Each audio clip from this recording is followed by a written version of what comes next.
Okay, here we go. We're going live in 3, 2, 1. Grab your mason jars, strap on that apron. It's time for Canning with the Diva, making her mark across the globe, teaching you how to safely preserve delicious recipes. Please welcome your host, Diane Devereaux, the Canning Diva.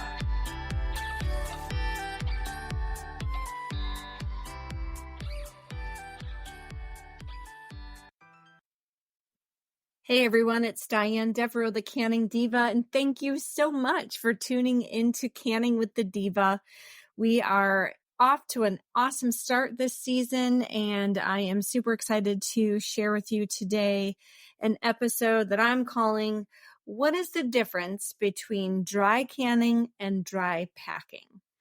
Now, those of you who follow me on social media and who have been with me for some time now, over 3 years ago, I posted the results of a 2-year-long testing phase with respect to dry packed potatoes. And for those of you that were on the journey with me, this will be later this year, this fall will be, I think close to 6 years total. Those of you that have been following and were with me in the very beginning know that this isn't something I created. I'm not taking credit for this particular recipe. But what I did about, 8-9 years ago was my interests were piqued, and I started making it because my friends over at Canning Rebels, one of their members, Ron, posted this and had been doing, the dry packed potatoes for years, and was showing everyone in the group how he fries them up on weekends. And all of us, our mouths were watering. We were super excited. So for a while I had been canning it myself and consuming it. And then I thought, there's such, controversy even then, that I thought, I'm going to spend the time and the money to send this particular process to the lab for several reasons, mainly too, because we weren't peeling our potatoes and we weren't covering them in water. We were using some type of fat or oil, which could be anything from olive oil, avocado oil, butter. You could use clarified butter, which is also called ghee. And it really was fascinating to me. It was absolutely delicious. So after consuming it for almost 3 years, I decided to finally, put my neck out there, if you will, and work with my laboratory to construct some really cool experiments. Because one of them was just the dry packed potatoes, and I did different varieties of potatoes, russet, yellow, red skin, you name it. And then the other was I incorporated green bell peppers, onions, and garlic, because that's traditionally how we like our potatoes on the weekends. And sometimes I'll even incorporate them as a side dish, for dinner. So I wanted to add the additional vegetables to the jar. So I had them both tested. And obviously, those of you that have been following me, I shared the results from the lab, which I don't usually do. I blocked out the lab's name to save them some headache. And I shared the results, and it was overwhelmingly well received. A lot of us, even prior to the testing, were enjoying these, and it just kind of was like some affirmation. What it also did is it created a bit of hysteria to some groups and to some individuals online. And, that's okay. When there's new or there's change or things are innovating in a forward direction, not everybody likes that. And that's just reality. I can accept that. However, here we are in the start of 2024, and I think it's time I put some of this to rest here. So today's episode, because of the confusion I'm seeing out there on the internet, again, is titled, What is the Difference Between Dry Canning and Dry Packing? Now, while there are many well-intended people out there, sadly, there is so much confusion circulating the internet. That's why I decided to clear things up a bit. For starters, the bulletin that was released a couple years ago, it was April of 2022 to be exact. It was posted online by the El Dorado County UC Master Food Preservers Program. It's a real fancy way of trying to sound official, if you will. And again, it was a well-intended announcement. I want to truly believe that. But sadly, bulletins like this distort reality by commingling terms and misrepresenting facts, which frankly fuels the divide amongst home canners. So I'd like to break it down. Now, for those of you tuning in, if you haven't taken a look at my website, I did go ahead and post the bulletin, if you will, on my website at canningdiva.com. For those of you not taking a peek at the website just yet, I'll kind of read through this bulletin so you can get a feel for what was published a couple years ago. So it has the word dry canning in quotes, and it says dry canning vegetables. And then in bold red, an unsafe practice circulating on the internet. Well, it reads another quote, homemade quote, canning method, and then put in parentheses. In other words, someone made it up themselves, end parenthesis, have been making the internet rounds recently, which involves pressure canning vegetables without any added liquids. The food, either cooked or raw, is simply put in a jar and then processed according to a recipe's pressure and time specifications. It may seem appealing. Proponents say that the lack of added liquid results in a firmer vegetable after canning. Unfortunately, and then in bold, it says, this is an unsafe practice and can be potentially hazardous. Don't do it. Okay, so I'm going to stop right here for just a second. As you're listening to me read that first paragraph, you're probably like, wait, what? First they're ripping on homemade. Well, hello, we're all home canners, okay? And there's nothing stating that we can't create our own recipes, especially me. I'm a recipe creator. I make a living. I'm a professional canner. I'm a cookbook author. I create recipes for a living. So the fact that I took something that was already out there and tested it doesn't mean this is something homemade and how'd they put it. In other words, someone made it up themselves. Like, hello, how do you think recipes are created? All right. So there's that. And then in the whole bolded, this is unsafe and can be potentially hazardous. Could you please explain why it's unsafe? And I thought they were going to start talking about the method itself, but then the bulletin switches gears. It goes right into fear-mongering. They use the B word, botulism. They've got to scare people, right? And then they commingle and bring into account dry canning using dry heat, which isn't what we're doing. So let me finish reading the bulletin and then we'll break it down a bit. So the second paragraph says, why is it unsafe? The pressure canning process is designed to destroy the spores of Clostridium botulinum, which can produce a toxin that causes botulism, a disease that can be fatal. To kill these spores and ensure a safe product, liquid is required along with the vegetable pieces so that heat can circulate properly and penetrate throughout the entire jar. Okay, that's not true. We raw pack or dry pack meat, fish, poultry without liquid. And it has a lesser acidity than a potato. So, okay, that was just disproven, but okay, we'll break it down further in a minute. Oh, then it says, further, bacteria and their spores are more sensitive to wet heat than dry heat. Without liquid, the bacteria would be killed off much more slowly. Okay, that's not true either, but okay.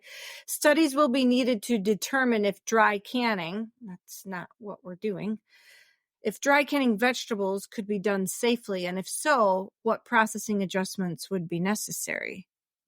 Okay, so the 2 years I spent working with my laboratory and a team of people is inadequate for you folks, but okie dokie. All right, let's wrap it up here. It says, but what about folks who have used the dry canning method and not gotten sick? It is, of course, possible to improperly process food and not get sick, but this is merely luck.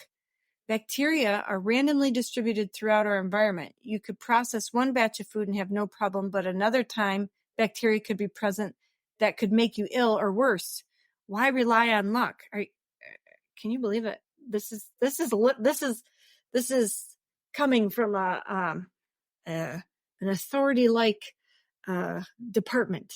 That I'm not even interjecting my own words. I'm literally reading this verbatim. I'm just as shocked as you are.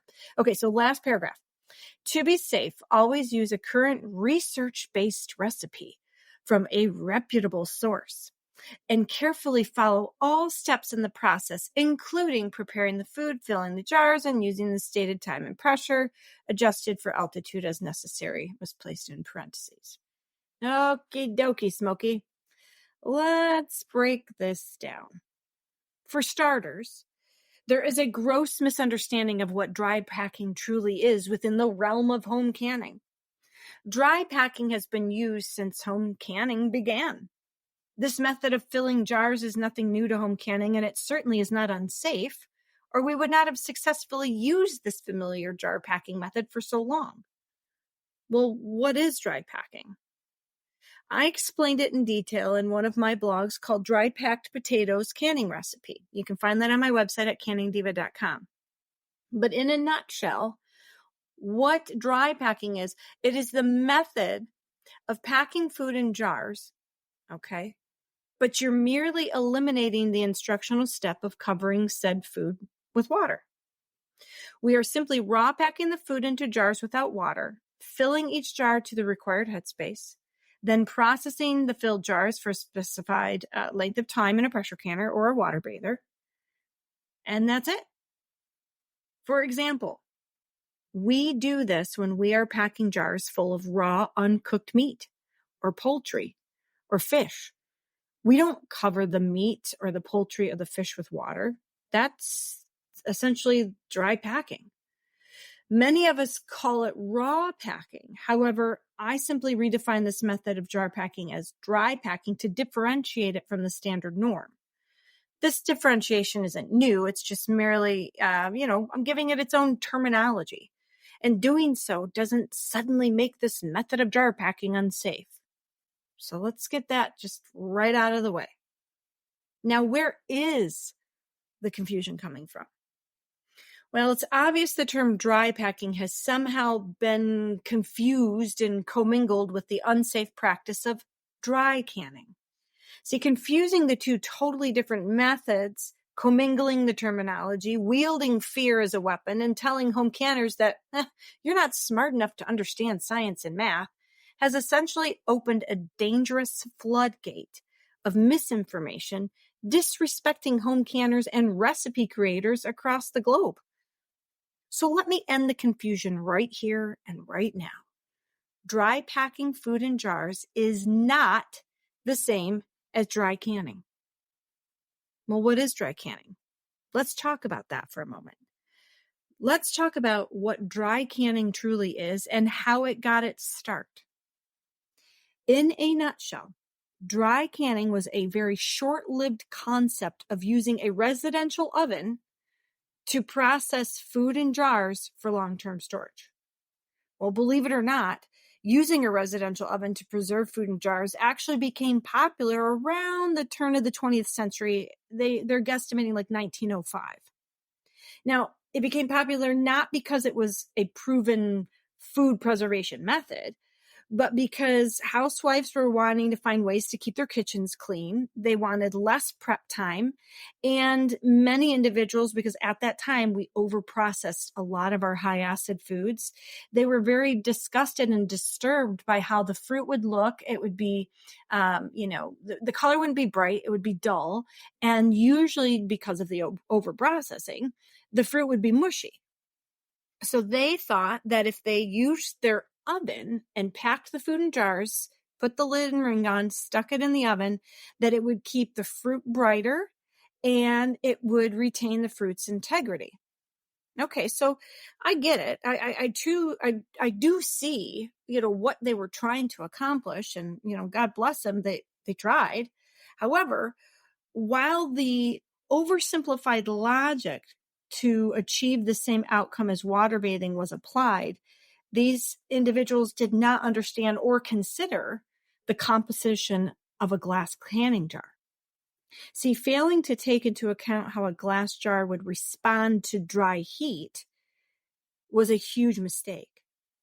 See, dry heat from an oven cavity is substantially hotter than wet heat used in a water bather or a pressure canner. And the outcome of using an oven's dry heat to process glass canning jars was explosive, literally.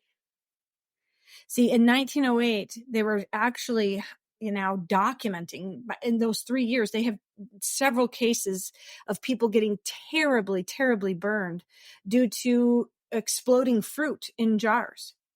And here you thought pressure canners were the only thing that was dangerous. No, people were literally opening their ovens, exposing that glass to now a temperature swing, okay? And the glass was shattering and expelling boiling hot fruit and glass shards onto the individual, right? Into their kitchen, all over them. Now, ultimately, the use of residential ovens for canning raw ingredients in jars was deemed unsafe due to the glass not being able to withstand a dry heat environment, which, in turn caused those explosions. In some cases, the glass exploded inside the oven cavity. And what would happen is as it exploded, it would also then shatter and explode the glass door of the oven. So now you have more glass projectiling out into the kitchen. It was horrific. So by 1945, countless American articles and radio advertisements were warning people left and right about the dangerous results from, such explosions. And namely because people were so severely burned. One woman was recorded to have lost her eyesight. Many others received serious cuts and other serious injuries, and of course, damage to their ovens and to their homes.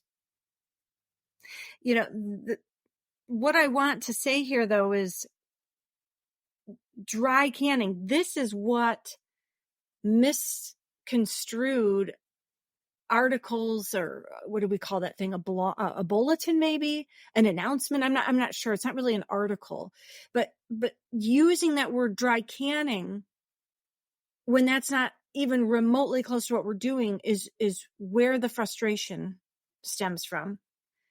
And it's actually a very irresponsible way to respond to something that they could have easily just taken some time to dive into. This misuse of canning jars is not what we're doing when we're dry packing food for home canning. We are not using dry heat from an oven to process our canning recipes. We are using wet heat, just like we do with all of our home canning recipes. So regardless if we dry pack raw chicken or potatoes or fish into a jar without adding any water, we are still using wet heat to process each jar of food. Further, we're not preserving dried food in jars either. The unfounded notion that without adding water to the jar, its contents are without moisture is just as ridiculous as it is untrue. There most certainly is moisture in the foods being dry packed and preserved. We aren't canning beef jerky, for crying out loud. There is moisture in the food, which is why you will often see water droplets inside of the jar, kind of hovering at the top. You'll see that there after processing. It's also why you see a collection of water and food particulates at the bottom of a jar after processing. It is obvious the interior contents of the jar are not without moisture. So therefore, we're debunking the rumor that heat during processing failed to penetrate the food because it was, quote, dry. Yeah, you can actually have a complete thermal transfer of heat throughout every single fiber of meat, of a vegetable, of poultry, and of fish without adding extra water to the jar.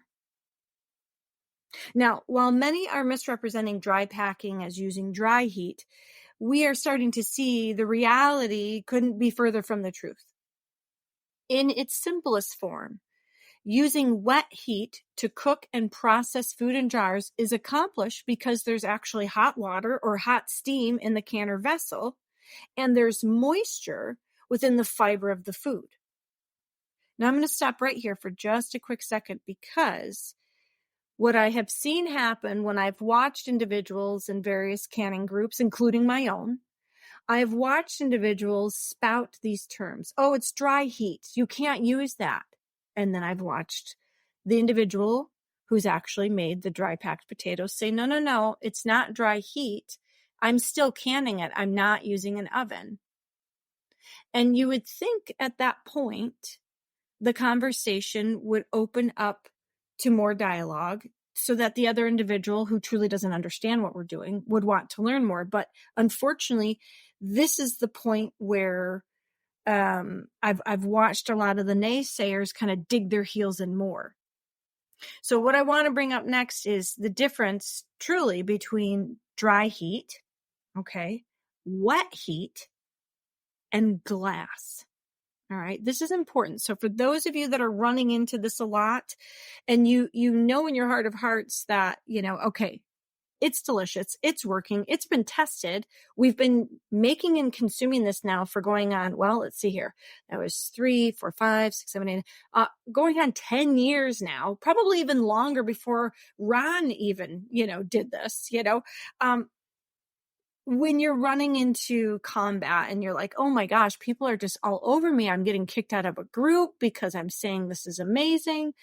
I want you to reflect back to this portion of the podcasts, because this is where critical thinking, common sense comes in, and you can understand the difference between dry heat, wet heat, and the different types of glass. All right, so let's dive in. Stay with us. We'll be right back.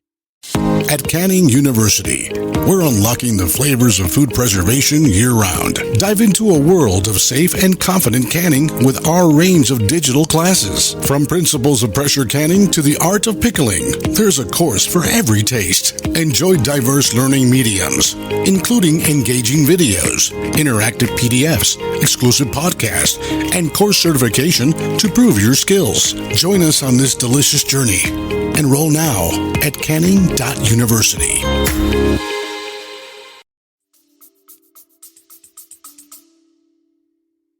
Dry heat used in cooking is essentially hot, dry air without any moisture.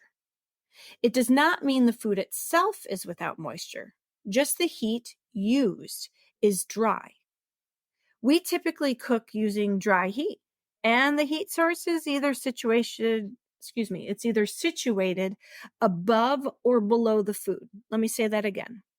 We typically cook using dry heat, okay? And the heat source, okay, the heating element is either above or below the food. Now, the most common use of dry heat is cooking on a stovetop. When you get out a skillet and you place it on your stovetop, the heat source is below the food because it's at what? The base of the pot or the skillet or the pan. And it is one directional. It's coming up from the bottom to cook the food, and it works upward. That is dry heat, okay? The food itself may not be dry, but the heat is. Another common use of dry heat is using a conventional oven. And conventional ovens are used to either bake, roast, or broil. In an oven, the heating element can be above or below the food, and the dry heat can actually be circulated throughout the oven cavity with a fan or a ventilation system. At no time during the water bathing or pressure canning process are we using dry heat to process the food in jars. Now, we're using dry heat at the bottom of the canner to heat the vessel, but within that vessel, there is water. There's water covering every ounce of that jar in a water bather. And there's roughly 3 quarts of water inside a pressure canner because we are going to heat using what? Pressure. Okay, so it's still wet heat. Got it? All right. Now, The only occurrence of dry heat when pressure canning would be if the pressure canner ran dry during its operation.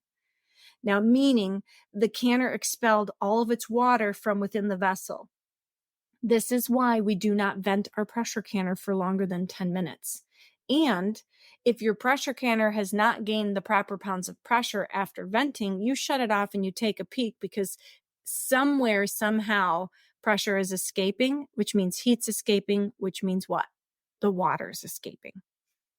So for those of you who are new to pressure canning, when a pressure canner runs dry, the glass jars usually shatter and the food is always burnt. Why?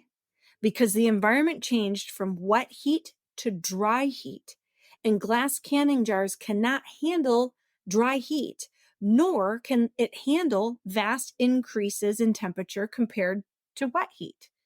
So essentially, even if your jars don't shatter, let's say you caught it in time, but it still ran dry, your food is now burnt. You're going to notice it because of the odor. Everything's going to smell scorched. It's going to look scorched. And trust me, it will taste scorched. All right. Now, dry heat increases the temperature much higher than when we use wet heat. Now, compared to water bathing or pressure canning, which slowly increases and decreases the temperature, dry heat is just hotter. It is for this reason a glass canning jar cannot be considered or used like bakeware. Many of us cook and bake with glass bakeware in our homes.